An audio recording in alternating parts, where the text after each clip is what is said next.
அனைத்து நல்லுள்ளங்களுக்கும் வணக்கம். நான் உங்கள் ரவிக்குமா. தினம் ஒரு தகவல் அடிப்படையில் ஜியோ பாலிட்டிக்ஸ் நாளுக்கு நாள் அப்படியே மெருகேறிட்டே போகுது. அதாவது ரொம்ப இன்ட்ரெஸ்டிங்காக போகுது. ஏன்னா ரஷ்யா உக்ரைன் வார் சூடு பிடிச்சதுக்கப்புறம் அடுத்து நம்ம மற்றொரு யுத்தத்துக்கு செல்வதற்கு தயாராக இருங்க. ஆல்மோஸ்ட் உறுதியாயிடுச்சுங்க. ஈரான், இஸ்ரேல், அமெரிக்கா இந்த முக்கோண காதல் கதையில் மிகப்பெரிய ஒரு தாக்கம் நிகழ்த்த போகிறாங்க. அதற்கான முதல் கட்ட வார்னிங்லாம் கொடுத்துருக்காங்க. என்னென்ன முயற்சிகள் மேற்கொள்கிறாங்க. அது இல்லாமல் இந்த பூ உலகில் யாருமே எதிர்பாராத ஒரு திருப்பம் உண்டேனில் அது அமெரிக்கா சீனாவுடைய உறவுகளை வலுப்படுத்தியிருக்கிறன்ற மாதிரி இன்றைக்கி ட்ரம்ப் அவர்கள் ஒரு பெரிய ஒரு பதிவு ஒன்று போட்டிருக்காங்க. நாளைக்கு ஷேர் மார்க்கெட்டில் ஒரு ஹாப்பியாக குதூகலமாக இருப்பாங்க. ஏன்னா மிகப்பெரிய ஒரு டீல் அமெரிக்காவும் சீனாவும் ஒத்துக்கிட்டாங்க. இதுக்கப்புறம் அப்படியே அமைதியாக போகுன்ற மாதிரி சொல்லியிருக்காங்க. என்ன டீலு, இதனால் என்ன, இந்தியாவுக்கு என்ன விதமான சாதகம், இல்லை குறிப்பாக அங்கே என்ன விதமான சாதகங்கள், அப்படி சுற்றி இருக்கக்கூடிய அரசியல் நிகழ்வுகள், உக்ரைனில் இருக்கக்கூடிய தகவல்கள், நிறைய இன்றைக்கி ஒரு புதுமையான தகவல்களை பார்க்க போகிறீங்கன்னு நினைக்கிறேன் நான். ஸோ வாங்க சம்பவ இடத்துக்கு நேராக போயிடலாமா. இன்றைய சம்பவ இடம் கொஞ்சம் சர்ப்ரைஸாக இருக்கட்டும் உங்களுக்கு. அப்போ தான் வீடியோ பதிவு நல்லாயிருக்கும். போய் கிளம்பலாம், பயணத்தை தொடங்கிடலாம். வீடியோக்குள்ள பொறுத்த மாதிரி நீங்கள் நம்ம சேனலை சப்ஸ்கிரைப் பண்ணலாம், சப்ஸ்கிரைப் பண்ணிட்டு வாங்க. மறக்காம பெல் பட்டனை கிளிக் பண்ணி ஆல் ஆப்ஷன்ஸ் கொடுங்க. வீடியோக்குள்ள போகலாம்.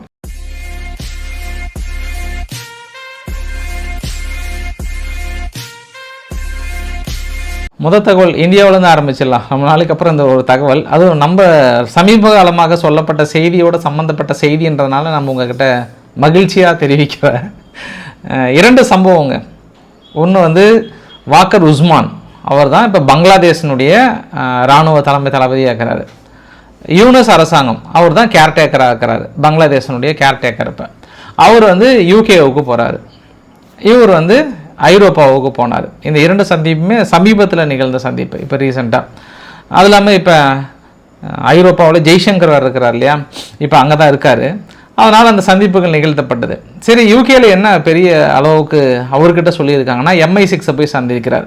ஏன்னா MI6 தானே, நான் உங்கள்கிட்ட நிறைய தடவை சொல்லியிருக்கேன். பங்களாதேஷுக்குள்ளே பெரிய வேலை செய்கிறாங்க, மியான்மருக்குள்ளாரையும் பெரிய அளவுக்கு பயிற்சிகள் கொடுக்குறாங்க, மணிப்பூரை மிகப்பெரிய அளவுக்கு யூஸ் பண்ண போகிறாங்க அப்படின்ற தகவல் நான் சொன்னேன் இல்லையா. அந்த செய்தியின் உறுதித்தன்மையை கூட நம்ம உறுதிப்படுத்தலாம். அதை அப்போ MI6 ஒரு வார்த்தை சொல்கிறாங்க, உங்களை அசாசினேஷன் பண்ணுறதுக்கு வாய்ப்பு இருக்குது. ராவுடன் இணைந்து வாக்கர் உஸ்மான் அவர்கள் போட்டு தள்ள முடிவு பண்ணியிருக்காங்க, கொஞ்சம் உஷாராக இருந்துக்கோங்க தலைவரே அப்படின்னு ஒரு எச்சரிக்கை கொடுக்குறாங்க. சரி, அது அவங்க உளவு தகவல் அடிப்படையில் அவர்கிட்ட சொல்லிட்டாங்க. இப்போ இந்தியா ரா என்ன சொல்கிறாங்கன்னா, ரா இவர்கிட்ட வாக்கர் உஸ்மான் கிட்ட கொஞ்சம் கேர்ஃபுல்லாக இருந்துக்கோங்க, MI6 பயங்கரமாக வேலை செஞ்சிட்ருக்காங்க, உங்களை போட்டு தள்ளுறதுக்கு பிளான் பண்ணுறாங்க, உங்களை முடிச்சிட்டாங்கன்னா அப்புறம் அவர் நீங்கள் தலைவராகிடுவார், நீங்கள் கொஞ்சம் உஷாராக இருங்க அப்படின்னு அவங்கக்கிட்ட யார் நம்ம ரா அவர் வாக்கர் உஸ்மான் கிட்ட சொல்லியிருக்காங்க. சரி, இந்த 2 நிகழ்வையும் நம்ம சம்மந்தப்படுத்திக்கிட்டோம்னா நம்மளுக்கு ஒரு சில விஷயங்கள் நம்ம புரிஞ்சிக்கலாம், நம்ம எங்கெங்கே சம்பவம் என்ன நடக்க போகுது அப்படின்றதுல. இன்னொரு விஷயத்தையும் நம்ம தெளிவாக சொல்லியிருக்காங்க. இன்றைக்கி அமெரிக்கானுடைய இராணுவம் சார்பாகவும் சரி, அவங்க சீஃப் சார்பாகவும் ஒரு விளக்கங்கள் ரொம்ப தெளிவாக கொடுத்துட்டாங்க. இப்போ நாங்கள் இந்தியாவுடன் இருக்கக்கூடிய உறவின் காரணமாக பாகிஸ்தான் உறவுகளெல்லாம் முறித்து கொள்ள முடியாது, எங்களுக்கு அவங்களும் ரொம்ப ரொம்ப முக்கியம், அதனால் அவங்கள எதிர்த்து பேசுகிறதோ கடும் கண்டனம் தெரிவிக்கிறதோ இப்போதைய நிலைமைக்கு அமெரிக்கா கொஞ்சம் தள்ளி நிற்கிறோம் அப்படின்றாங்க. ஆனால் ஜெய்சங்கர் அவர்கள் எங்கள் ஐரோப்பானுடைய வெளியுறவு அமைச்சகமான காஜா கலாஸ் அவர்கள்கிட்ட மேடையில் பேசும்போது, உங்களுக்கும் பாகிஸ்தானும் இருக்கக்கூடிய பிரச்சனை, இந்தியாவுக்கும் பாகிஸ்தானும் இருக்கக்கூடிய பிரச்சனையை நாங்கள் கான்சன்ட்ரேட் பண்ணுறோம் அப்படின்னு சொன்னோடனே அவர் இடைமறித்து ஒரு வார்த்தை சொன்னார், தப்பாக சொல்கிறீங்க, இந்தியாவுக்கும் பாகிஸ்தானுக்கு பிரச்சனை இல்லை, இந்தியாவுக்கும் தீவிரவாதத்துக்கான பிரச்சனை, அதனால் நீங்கள் அந்த ஒரு எதிர்ப்பு தெரிவிச்சிங்கன்னா போதுன்ற மாதிரி அந்த வார்த்தையை பயன்படுத்தினாங்க. அப்போ ஐரோப்பா பயன்படுத்துகிறாங்க, பட் இந்தியான்ற பாருங்க, அமெரிக்கா அந்த வார்த்தையை பயன்படுத்தலை. இந்தியா வேணுன்றதுக்காக நாங்கள் பாகிஸ்தானை கடுமையான சொற்களால் எதிர்க்க முடியாது அப்படின்ற ஒரு வார்த்தையும் சொல்லிட்டு, வர 17ஆம் தேதி அவங்களுடைய அனிவர்சரி 250வது அனிவர்சரி செலிப்ரேஷனில் ஆசிப் முனீர் அவர்கள் அழைத்திருக்கிறாங்க. இதெல்லாம் கூட்டி கழித்து பார்த்தீங்க அப்படின்னா உங்களுக்கு நிறைய விஷயங்கள் புரிய வரும். நம்ம சொல்கிற இந்த ஜியோ பாலிட்டிக்ஸும் இந்த நடந்த சம்பவத்துக்கும் நிறைய மேட்சிங் ஆகும். மணிப்பூர் விஷயங்களாக இருக்கட்டும், இல்லை மியான்மரில் கொடுக்கப்படுகிற பயிற்சிகளாக இருக்கட்டும், பங்களாதேஷில் சமீப காலமாக நிறைய தீவிரவாதிகளை சிறையிலிருந்து விடுவிக்கிறதா இருக்கட்டும், இது எல்லாமே கூடிய விரைவில் இந்த வருடத்துக்குள்ளார பெரிய அளவுக்கான அசம்பாவிதங்களை ஏதோ ட்ரை பண்ணுறாங்கன்றதை நம்ம புரிஞ்சுக்கலாம். சரி, அந்த ட்விஸ்ட் அப்படியே இருக்கட்டும். இப்போ நம்ம மிக முக்கியமான ஒரு திருப்பு முனை இந்த திருப்புமுனையை பற்றி உலகமே வியந்து பார்த்து கொண்டு இருக்கிறது. நாளைக்கு முதலீட்டாளர்கள்லாம் பெரும் மூச்சு விட்டுருக்குறாங்க அப்படின்னா பாருங்களேன். எக்ஸ் தளத்தில் ட்ரம்ப் அவர்களோட பதிவு பாருங்கள். அவர் deal with China is done. சீனாவோட டீல் முடிஞ்சது. என்னென்னா ஃபைனல் அப்ரூவல். பிரசிடென்ட் சிஜிபிங் நானும் பேசணும்.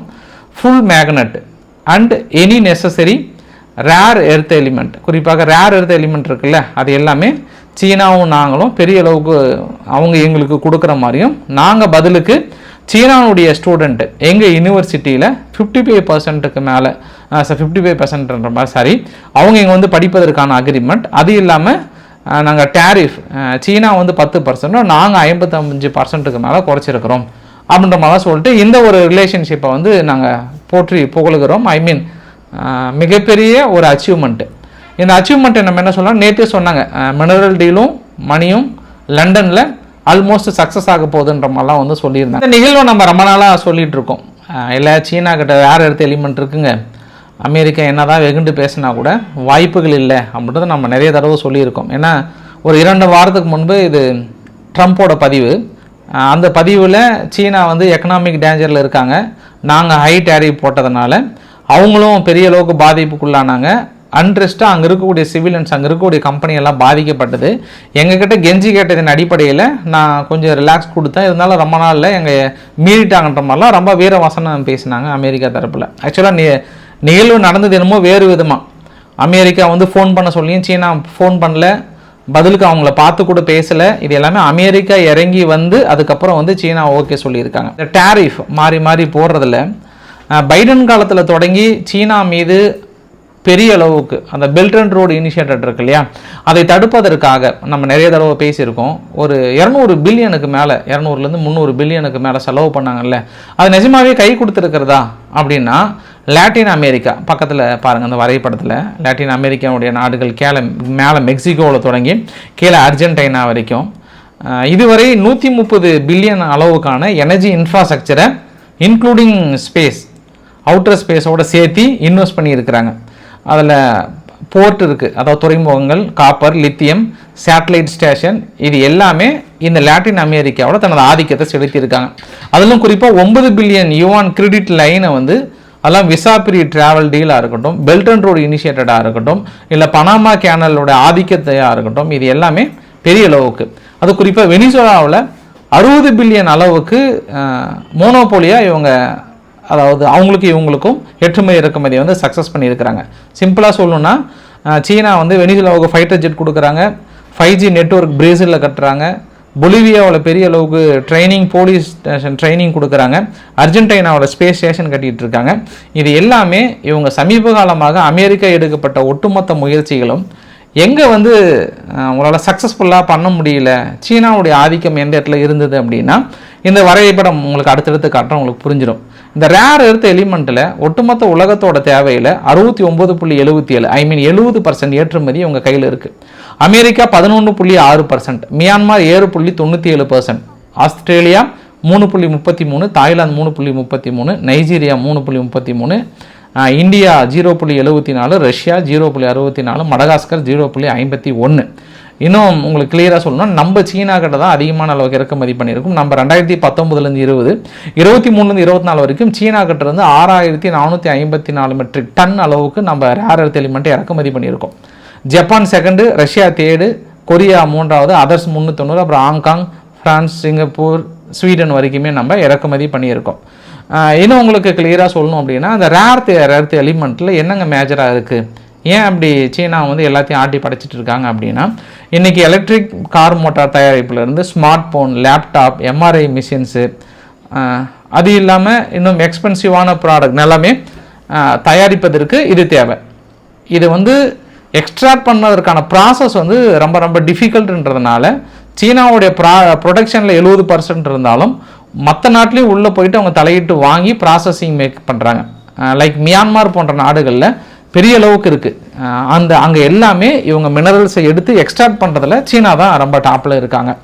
ஒட்டுமொத்தமாக 17 எலிமெண்ட்ஸில் 15 பக்கம் வந்து இவங்க டாப் ப்ராசஸில் இருக்காங்க. சமீபத்தில் கூட இந்தியாவில் இப்போ போன மாதம் மே 26 ஸ்விஃப்ட் காரு மேக்கிங்கை வந்து அப்படியே நிறுத்திட்டாங்க. ஆனால் அவங்க ரீசன் சொல்லலை அப்படின்னாலுமே அந்த ரேர் எர்த் எக்ஸ்போர்ட் வந்து ஜப்பானீஸினுடைய ஆட்டோ மேக்கர் இல்லையா, கொஞ்சம் சீனாவுக்கும் ஒரு சில பிரச்சனைகள் ஏற்படுறதுனால நின்றுது. அதனால் அங்கே ப்ரொடக்ஷன் யூனிட்டே நிறுத்திட்டாங்க. அதுக்கப்புறம் தான் இப்போ மறுபடியும் செயல்படுத்த போகிறாங்களான்றதை நம்ம பொறுத்திருந்து பார்க்க வேண்டிய விஷயம். ஃபைனலாக இந்த ஒட்டுமொத்த நிகழும் புரிய வைக்கணும் அப்படின்னா இந்த 3 தாங்க. இது இல்லைனா உலகம் இல்லை என்ற அளவுக்கு நம்ம பார்க்குற செல்லிலிருந்து, நம்ம பார்க்குற டிவியிலிருந்து, அத்தனை டிஸ்பிளே மீது எல்லாத்துக்குமே சமீரியம் ஒட்டுமொத்த ப்ரொடக்ஷனில் சீனா பாருங்கள் எவ்வளோ டாமினேட்டாக இருக்காங்க. அடுத்து Vietnam, Japan, India, Russia, Canada. அடுத்து வந்து கோடோலினியம், டெர்பியம், டைசோபோசியம், லிட்டீரியம், எட்டீரியம், ஸ்கேடியம். இது எல்லாமே மஞ்சள் கலர் ஃபுல்லாமே டாமினேட்டு பார்க்க முடியுது. இதில் என்ன பெருசாக வித்தியாசம் வரும் அப்படின்னா அந்த எக்ஸ்ட்ராக்ட் பண்ணுறதுக்கான பெரிய அளவுக்கான ஒரு முதலீடுகளை அவங்க பண்ணுறாங்க. இப்போ இந்தியாக்கிட்ட அதே அளவுக்கான ரேர் எர்த் எலிமெண்ட் இருக்கான்னா இருக்குது. ஆனால் இந்தியாவோட ப்ராசஸிங் இருக்குல்ல, இப்போ அதை கண்டுபிடிச்சி அந்த நிலத்தை கையகப்படுத்தி அதை ஏலம் விட்டு அதை எடுத்து அதை எக்ஸ்ட்ராக்ட் பண்ணுறதுக்கு நம்மளுக்கு 15 வருஷத்துக்கு மேலே ஆகிடும் இதுக்கப்புறம். ஆனால் அதை விட நம்மக்கிட்ட அதிகமாக இருக்குது. அதுக்கான ப்ரொசீஜர் அதிகம். அதுவும் நில கையகப்படுத்துறதுலாம் இப்போ சமீப காலமாக இப்போலாம் ரொம்ப ரிஸ்க்கு. ஏன்னா இப்போ ஒரு மாநில அரசு கண்ட்ரோல் இருக்கக்கூடிய ஒரு பகுதியில் கண்டுபிடிக்கிறாங்க. அது மாநில அரசு கையகப்படுத்தினா அது கோர்ட்டு கேஸு அது இதுன்னு போயிட்டு, அது இல்லாமல் அங்கே மக்கள் எதிர்ப்பு தெரிவித்தாங்கன்னா ஓட்டு வங்கியின் அடிப்படையில் கூட இங்கே நிறைய வித்தியாசம் இருக்கும்.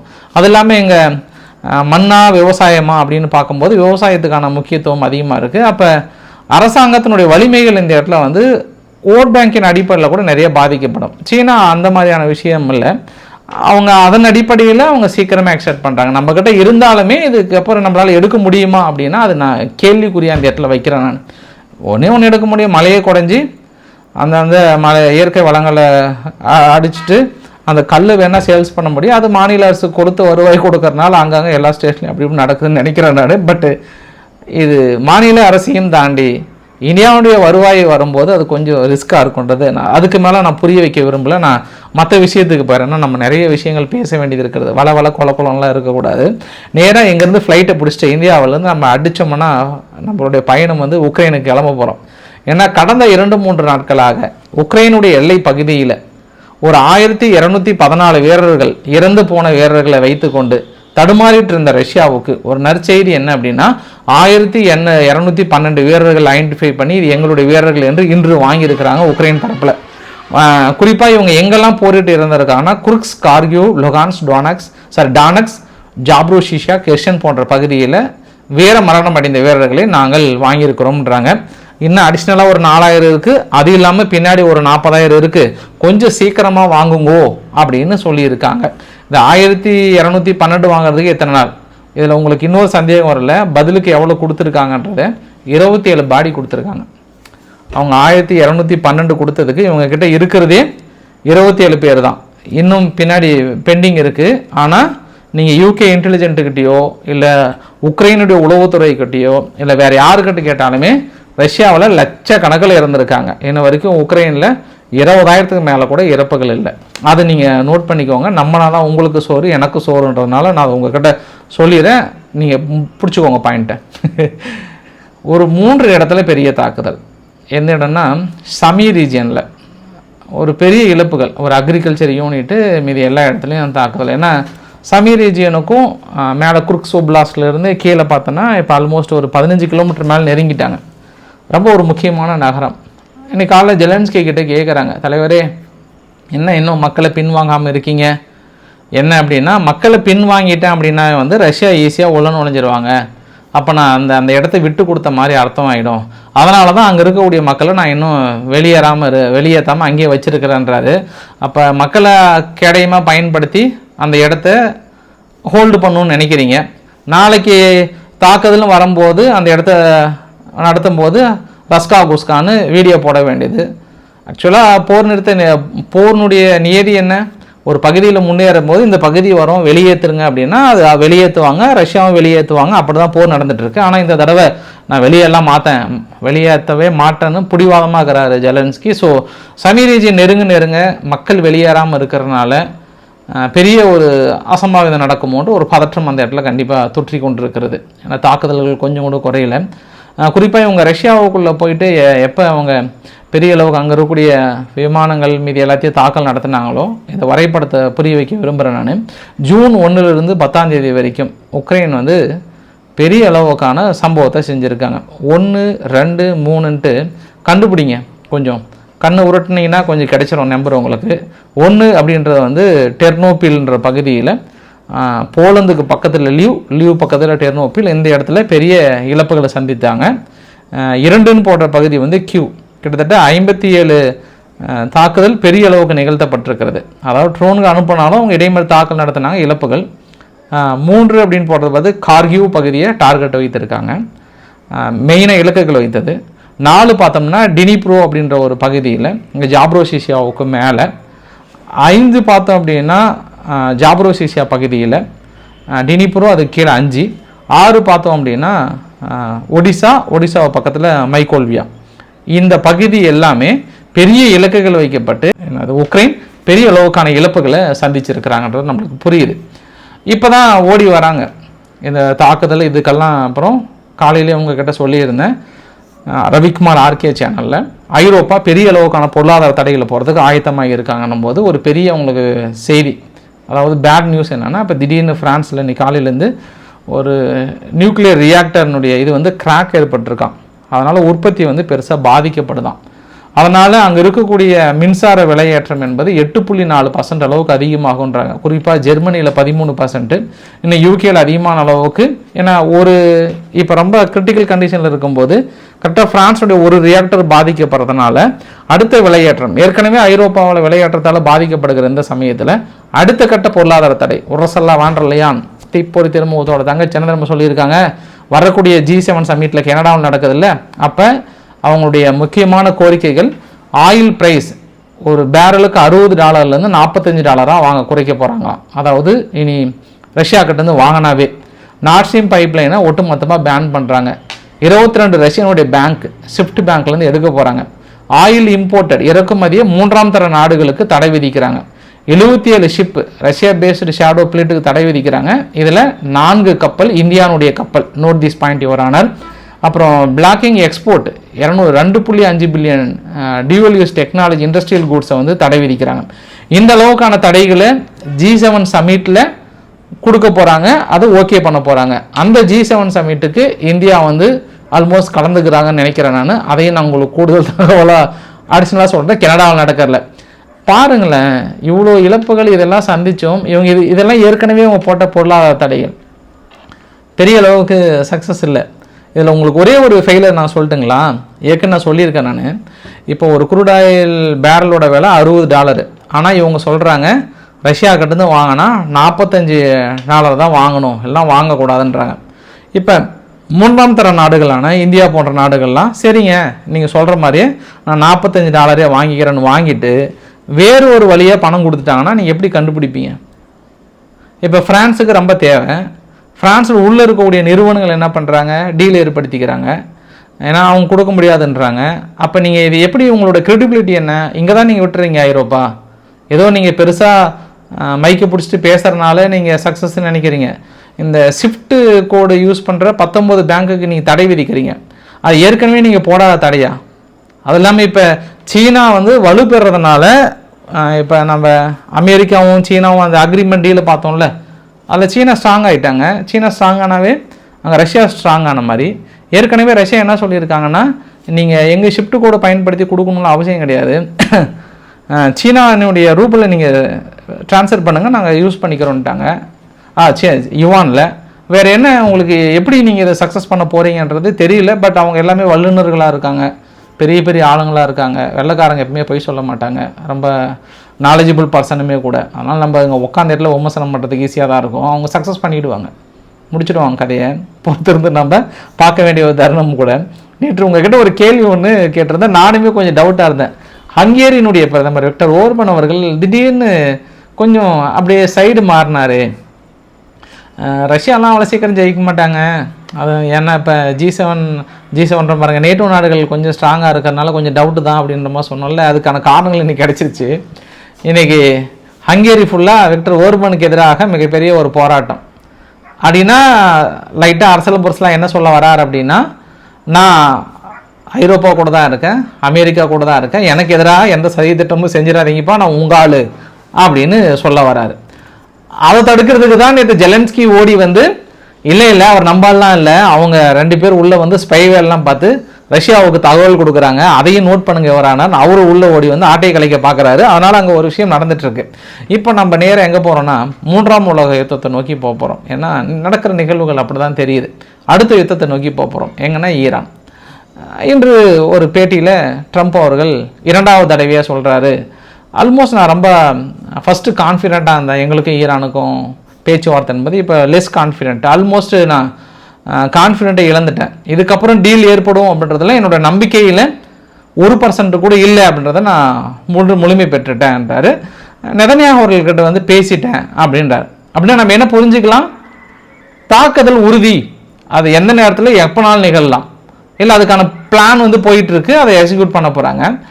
அதற்கு தான் ஈரானுடைய டிஃபென்ஸ் மினிஸ்டர் என்ன சொல்லிட்டாருன்னா, மிடில் ஈஸ்டில் எங்கள் மீது தாக்கல் நடத்துனீங்கன்னா மிடில் ஈஸ்டில் இருக்கக்கூடிய அமெரிக்க நிலைகள் அத்தனை நிலைகள் மீதும் நாங்கள் தாக்குதல் நடத்துவோம், ஏன் ஈரான் மீது கை வச்சுன்றதை வாழ்க்கை ஃபுல்லாக வருத்தப்படுற அளவுக்கான தாக்குதலை நிகழ்த்த போகிறோன்றாங்க. ஐயா, டைலாக்கெல்லாம் பெருசாக தான் இருக்கும், பார்க்கலாம். நம்ம நடக்கிற சம்பவத்தை இனி பார்க்க போகிறோம் நம்ம. ஏன் அப்படின்னா இன்றைக்கி அந்த பகுதி, குறிப்பாக ஈரான் பக்கத்தில் இருக்கக்கூடிய பகுதி என்ன பண்ணிட்டாங்க, UKMTOன்னு சொல்லுவாங்க, யூகேனுடைய மரைன் வந்து ஒரு பெரிய உத்தரவு கொடுத்துருக்காங்க. அந்த ஏரியாவில் டென்ஷன் அதிகமாக இருக்குது, அதனால் மிலிட்டரி ஆக்டிவிட்டியை வந்து கொஞ்சம் கேர்ஃபுல்லாக இருங்க. Arabian gulf, gulf of Oman, strait of Hormuz போன்ற பகுதியில் நம்மளுடைய ஆக்டிவிட்டியை கொஞ்சம் அதிகப்படுத்துங்க. சஸ்பிகேஷன் ஆக்டிவிட்டி நிறைய நடக்க போகுதுன்றாங்க. இது சம்பவம் நம்பர் 1 உறுதிப்படுத்துகிறாங்க. சம்பவம் நம்பர் 2, இந்த மாதிரியான விஷயங்களுக்கான முதல் அறிகுறி என்ன தெரியுங்களா, ஈரானுடைய 2 போர்ட்டு, ஒன்று வந்து பஸ்ரியர் போர்ட்டும், இன்னொன்று வந்து ஷாகித் ராஜின்ற போர்ட்டும் திடீர்னு பற்றி எரிஞ்சிட்ருக்கு. அந்த பகுதியில் சம்மந்தமே இல்லை, ஏதோ ஒரு பழைய வேஸ்ட்டு கொடுன்றாங்க. இப்போ தான் சமீபத்தில் இந்த சபகர் போர்ட் பக்கத்தில் கூட பெரிய அளவுக்கான அந்த அமோனியம் நைட்ரேட்லாம் டம்ப் பண்ணி பயங்கரமான வெடி விபத்து, பில்லியன் கணக்கில் லாஸ். அதை ரெஸ்டோர் பண்ணி கொண்டு வரதுக்கே அவங்களுக்கு வார கணக்காக ஆகிடுச்சு. இன்னுமே பழைய நிலைமை கொண்டு வரல, அந்தளவுக்கான இழப்புகள். அது இன்னுமே இஸ்ரேல் மீது சந்தேகமாக தான் இருக்குது, யாருக்கு, ஈரானுக்கான. அவங்களால ப்ரூவ் பண்ண முடியுமானா முடியாது. ஏன்னா அவங்க ஏற்கனவே ஈரானில் ஹமாஸினுடைய தலைவர் இஸ்மாயில் ஹனியா அவர்கள் கொல்லப்படும் போது இன்ன வரைக்கும் தகவல் கிடைக்கல, என்ன பண்ணாங்க, எப்படி பண்ணாங்க, ஒரு சின்ன குழு கூட கிடைக்கல. ஈரான் சொல்லலாம், பட் அவங்களோட IRGCயில் 1008 ஓட்டை. அதுக்கப்புறம் தான் விசாரணை பண்ணதில் தெரியுது, IRGCயோட தலைமையாலே மொசாத்தோட மிகப்பெரிய லிங்கல் இருக்காங்கன்னு சொல்லிட்டு அதுக்குன்னு ஒரு இன்டெலிஜென்ட்டே அமைச்சாங்க. அந்த இன்டெலிஜென்ஸ் செக்ஷனில் மொத்தம் ஒரு 15 பேர் அமைச்சாங்க. அந்த 15 பேரில் 10 பேர் வந்து மொசாத்துக்கு வேலை செய்கிறாங்க, இவங்ககிட்ட இருந்து அதிகமாக சம்பளம் வாங்கியிருக்கான்னு ஒரு பகீர் தகவலை கொடுத்தாங்க. அதனால் நிறைய ஓட்டைகள் இருக்குது, இன்னும் அதை அடைக்க போகிறாங்களா என்னன்றது அந்த மர்மத்துக்கான முடிச்சு அவங்களால அவுக்கவே முடியறதில்ல. எப்படி பண்ணாங்க, என்ன பண்ணாங்கன்னு இன்னொருக்கு ஒரு சின்ன ரிப்போர்ட் கொடுத்தாங்களா, ஹனி அவர்கள் கொல்லப்பட்டது இன்ன வரைக்கும் எப்படி அந்த நிகழ்வு நடந்ததுன்னு இன்னுமே புரியாத புதிராக இருக்காங்க. அதனால் கொஞ்சம் கேர்ஃபுல்லாக இருங்க ஈரான். இனி காலங்கள் நெருங்கி விட்டது, ரொம்ப நாளாம் டைம் இல்லை உங்களுக்கு, நெருங்கிடுச்சு. அமெரிக்காவும் இஸ்ரேலும் மிகப்பெரிய திட்டத்தில் தீட்டியிருக்காங்க. உங்கள்கிட்ட ஒரு தகவல் நான் இன்னொன்று சொல்லிட்டேன், சிரியாவுக்குள்ளே நேற்று ஒரு தாக்கல் நடத்தினாங்கன்றது இந்த வரைபடத்தில் பார்க்குறீங்க இல்லையா, 1, 2 குறிப்பாக ISIS தீவிரவாத குழுக்களுடைய முக்கிய தலைவர் வந்து கொல்லப்பட்டதாக சொன்னாங்க. அந்த 1, 2ன்னு போட்ட பகுதியை நான் வந்து இஸ்ரேல் நடத்தினதான் நினச்சிட்டேன் நான். ஆனால் கடைசியில் இன்றைக்கி இல்லை நாங்கள் தான் நடத்தணும்னு சொல்லிட்டு அமெரிக்கா வந்து கிளைம் பண்ணியிருக்காங்க. ஏன்னா அந்த வரைபடத்தில் பார்க்குறீங்க இல்லையா, வரைபடத்தில் இடிலிப் அப்படின்ற ஒரு பகுதியை நோக்கி தான் இந்த தாக்கல் நிகழ்த்தப்படுது. அந்த இடிலிப்பில் இருக்கக்கூடிய அந்த தீவிரவாத குழுக்கள் மீது தாக்கல் நடத்தியிருக்காங்க. இந்த நீல கலர் இருக்குல்ல, இந்த நீல கலர் வந்து இன்னும் அமெரிக்காவோட நிலைகளாக பயன்படுத்திகிட்டு இருக்காங்க. அந்த டையரிசோரில் வந்து வெக்கேட் பண்ணிட்டாங்க. பட் இருந்தாலும் இப்போ டமாஸ்கஸ் பக்கத்தில் இருக்கக்கூடிய பகுதியும் ஸ்ட்ராங் பண்ணிகிட்டு இருக்காங்க. இப்போ தான் இஸ்ரேல் ஓடி வந்து ஒரு கோரிக்கை வச்சுருக்காங்க, அமெரிக்கா உள்ளே வந்துட்டாங்க, எங்களுக்கும் சிரியாவுக்கும் இதுக்கப்புறம் நார்மல் ரிலேஷன்ஷிப் வரப்போகுதுன்றாங்க. ஏன்னா அமெரிக்கா எங்கே தெரியுமா பேஸ் வைக்க போகிறாங்க, அந்த கோனேட்ஸ் பக்கத்தில் இருக்கக்கூடிய நிலைகள் இருக்குல்ல, அது பக்கத்தில் அவங்க வந்து ப்ரொடெக்ட் பண்ண போகிறாங்க இஸ்ரேலை. இது மிகப்பெரிய ஒரு பாசிட்டிவ் அமைய போது. துருக்கியும் பிரிச்சிட்டாங்க, சிரியாவும் பிரிச்சிட்டாங்க, இஸ்ரேலையும் பிரிக்கிறாங்கன்றது ஒரு கூடுதல் தகவலாக நான் சொல்ல போகிறேன். கிட்டத்தட்ட அது உறுதிப்படுத்தின தகவலாக தான் கெஸ் பண்ண முடியுது நம்மளால். அப்படியே நம்ம அங்கே இருந்து இன்னொரு செய்தி சொன்னோம் அப்படின்னா, அமெரிக்காவுக்கு இன்னொரு சோக செய்தி என்னென்னா, கனடா கிட்ட ஒரு 88 ஃபைட்டர் ஜெட்டு F-35 வந்து ஒரு டீல் ஏற்படுத்தினாங்க 2022. அப்போ ஒரு 19 பில்லியன் பக்கம் கொடுக்குறேன்னாங்க. இப்போ 2025 ஆகிடுச்சு. அதோடைய காஸ்ட் வந்து 27.7 பில்லியன்றாரு. ஆனால் கார்னி அவர்கள் என்ன சொல்கிறாருன்னா, மார்க் கார்னி அவர்கள், அது என்னங்க 19 பில்லியனுங்க 27 பில்லியனுங்க, எங்கள் காஸ்ட் ப்ரொடக்ஷன் காஸ்ட் அதிகமாகுதுங்க, அது இல்லாமல் நாங்கள் அடுத்த அப்கிரேட் கொடுக்குறோன்னு அமெரிக்கா தரப்பில் சொல்கிறாங்க. இல்லை உங்கள் பேச்சுவார்த்தையில் நம்பிக்கை இல்லை, நான் இந்த பக்கம் ஐரோப்பா கிட்ட டீல் ஏற்படுத்திக்கிறேன், இல்லை நாங்களே ப்ரொடக்ஷன் யூனிட் ஸ்டார்ட் பண்ணிக்கிறேன், அதனால் அமெரிக்கா அதை கொஞ்சம் நிறுத்துங்க அப்படின்ட்டார். இது அமெரிக்காவுக்கு பெருத்த அடி. ஏன்னா வழக்கமாக இந்த மாதிரி ஆயுதத்தில் நம்ம ஆயுத வியாபாரத்தில் நம்ம ஸ்ட்ராங்காக இருக்கும்னு நினைப்பாங்க, இல்லைனா அந்த நாடுகளுக்கான நெருக்கடிகளை கொடுப்பாங்க. இப்போ திடீர்னு கனடா இந்த இடத்துல ஒரு வேட்டு. ஆனால் பாருங்கள் துருக்கி எந்த அளவுக்கு சாதிச்சிருக்காங்க, இது மிகப்பெரிய விஷயங்க. இந்தோனேசியாவில் இந்த பக்கம் சீனா ஒரு பக்கம் முட்டி மோதினாங்க, ஃப்ரான்ஸ் ஒரு பக்கம் வந்து முட்டி மோதினாங்க, இடையில் அமெரிக்காவும் ஓடி வந்து உங்களுக்கு F-16 கொடுக்குறன்ற மாதிரி சொன்னாங்க. அப்புறம் இந்தியா பாகிஸ்தான் பிரச்சனையை வைத்து ரஃபேல் இல்லைன்னாங்க, இல்லை ரஃபேல் வாங்குறேன்னு சொல்லிட்டு இவரும் போனார், ஃப்ரான்ஸ் அதிபர் மேக்ரன்லாம் அங்கே போயிட்டு இறங்கினார். அப்புறம் சீனாலாம் ஓடி வந்தாங்க. ஆனால் பாருங்கள் இன்றைக்கி உறுதி, நான் ஆர்கே சேனலில் டவுட்டாக சொன்னேன், கிட்டத்தட்ட உறுதி 48 யூனிட் அவங்களது துருக்கியினுடைய KAN வந்து டெலிவரி பண்ண போகிறாங்க. இந்த டெலிவரியில் 12லேருந்து 15 பில்லியன் அளவுக்கான ஏர்கிராஃப்ட், அடுத்து 5th ஜென்ரேஷனுக்கான ஃபைட்டர் ஜெட்டை வந்து நாங்கள் கொடுக்க போகிறோன்றதை உறுதி பண்ணியிருக்காங்க. ஒருவேளை அவங்க சீனாவது ஏன் கேன்சல் பண்ணாங்கன்னா, இன்றைக்கி காலையில் கூட ஒரு செய்தி வந்தது, மியான்மர்னுடைய அரசாங்க எதிர்ப்பு குழுன்னு ஒரு இருக்குது, அவங்க வந்து JF-17 சுட்டு வீழ்த்திட்டாங்க. சும்மா மேன்பேடுன்னு சொல்லிட்டு இந்த தோலில் வச்சு சுடுவாங்கள்ல, அதன் மூலியமாகவே ஒரு போர் விமானத்தையே சுட்டு வீழ்த்துறாங்கன்னும் போது இதுக்கப்புறம் சீனா நம்பி வேண்டாம், எதுக்கும் சீனாவதும் அடி வாங்கிடுச்சுன்றாங்க, ரஃபேலாக அடி வாங்கிடுச்சுன்றாங்க, அங்கே F-16 டவுட்டுன்றாங்க, எதுக்கு நம்ம துருக்கி போயிடலாமே, எர்டகன் அவர்கள் ரொம்ப நல்லா ஆளாச்சு அப்படின்னு இந்தோனேஷியா அங்கே போயிருக்காங்க. சாதித்திருக்கிறது துருக்கி இந்த இடத்துல இந்தோனேஷியா கிட்ட டீல் ஏற்படுத்தி, மிகப்பெரிய ஒரு டீல், அதை வந்து மறுக்கிறதுக்கு இல்லைங்க. இந்தியாவும் இன்னொரு டீல் ஏற்படுத்தியிருக்காங்க, இது வந்து வெளிப்படையாகவே சொல்லியிருக்காங்க. இந்தியா வந்து அடுத்த வாரம் சுகோய் 57 ஃபைட்டர் ஜெட்டு தயாரிப்பதற்காக 2 நிறுவனங்கள் ஆல்மோஸ்ட் ஓகே பண்ணியிருக்காங்க. ஒன்று ரோல்ஸ் ராயல்ஸும் சேஃப்ரன், இது இரண்டும் இணைந்து ஃபைட்டர் ஜெட்டோட என்ஜின் தயாரிப்பதற்காகவும் மேக் இன் இந்தியாவிலேயே தயாரிப்பதற்கான அக்ரிமெண்ட்டு.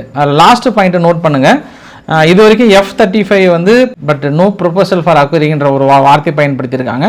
ஸோ நம்மளும் அமெரிக்காவை ரிஜெக்ட் பண்ணுறோம், அதுபோல் சுகோய் 37 வந்து இங்கே 57 ஓகே பண்ணுறது ஒரு கூடுதல் தகவலுங்க. இந்த பூ உலகில் அமைதி ஏற்படுகிறது ஒரு சந்தோஷமான செய்தியும் கூட. யாருக்கு? வடகொரியாவுக்கும் தென்கொரியாவுக்கும். புதிதாக வந்த லீ ஜி மியாங் அவர்கள் என்ன சொல்லிட்டாருன்னா, எதுக்குப்பா அங்கே வடகொரியா பக்கத்தில் ஸ்பீக்கர்லாம் போட்டு ஃபுல்லாக வரிசையாக அடிக்க வச்சுருக்கீங்க, கேப்பாப்பெல்லாம் போட்டு அவனை தொந்தரவு படுத்துறதுக்கா, எல்லாம் கழட்டுங்க, கிளம்பி வாங்க. ஏன்ப்பா நம்மளும் அவங்கள க்ளோஸ், நம்ம நண்பர்களாக இருக்கிற காலகட்டத்தில் போயிட்டு ஏன் இப்பெல்லாம் பண்ணுறீங்க அப்படின்னு இருக்கிறாரு. இந்த பூ உலகில் வடகொரியாவும் தென்கொரியாவும் அமைதி ஏற்படும் பட்சத்தில் எவ்வளோ ஒரு ஆனந்தமான செய்தியாக இருக்கும் அல்லவா, எவ்வளோ சூப்பரான செய்தி. அது ஒன்று. இன்னொரு விஷயம் என்ன, தென்கொரியாவுடைய புதிய அதிபர் வந்து உக்ரைனுக்கு எதிராக கூட ஒரு சில வார்த்தைகளை சொல்லியிருந்தாருன்னு நான் நேற்று ஒரு வார்த்தை சொன்னேன் நான். சரி, இப்போ நம்ம வீடியோ நிறைவு பகுதியில் அயர்லாந்தில் குறிப்பாக அங்கே இருக்கக்கூடிய குடியேறிகளுக்கு எதிராக மிகப்பெரிய ஒரு போராட்டம் கடந்த 2 நாட்களாக. ஏன்னா 2 வாரத்தில் 2 சம்பவம். அயர்லாந்தில் இருக்கக்கூடிய ஒரு சிறுமி ஒன்று, அங்கிருந்து எங்கே வந்து ஒரு குடியேறிகள் என்ன பண்ணுறாங்க, வன்கொடுமை செய்கிறாங்க.